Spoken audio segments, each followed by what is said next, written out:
एक छोटे से गांव में रामू, उसकी पत्नी सीमा और उनका बेटा रहते थे। उनका जीवन बहुत खुशहाल था।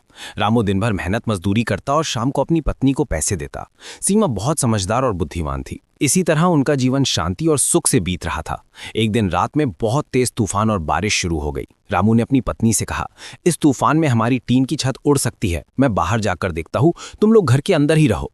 इतना कहकर रामू बाहर चला गया। काफी समय बीत गया लेकिन रामू वापस नहीं आया। सीमा चिंतित होकर बाहर गई और देखा कि रामू जमीन पर पड़ा हुआ है। वो रोते हुए बोली, उठो रामू, क्या हुआ तुम्हें?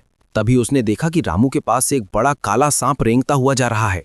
सीमा ने तुरंत एक ओझा को बुलाया। ओझा ने देखकर कहा, रामू अब नहीं रहे।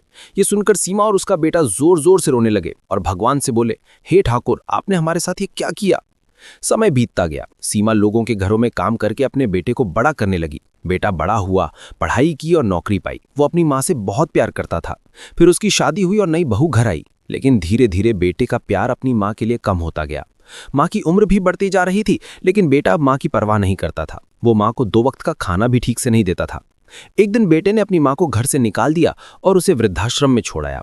माँ वृद्धाश्रम में बैठकर केवल रोती रहती और भगवान से प्रार्थना करती, हे ठाकुर, मेरे बेटे को कभी कोई दुख मत देना। अगर आप भी अपनी माँ से प्यार करते हैं तो इस वीडियो को एक लाइक जरूर दें और कमेंट में लिखें, आई लव यू माँ। अगली कहानी के लिए इस चैनल को सब्सक्राइब जरूर करें।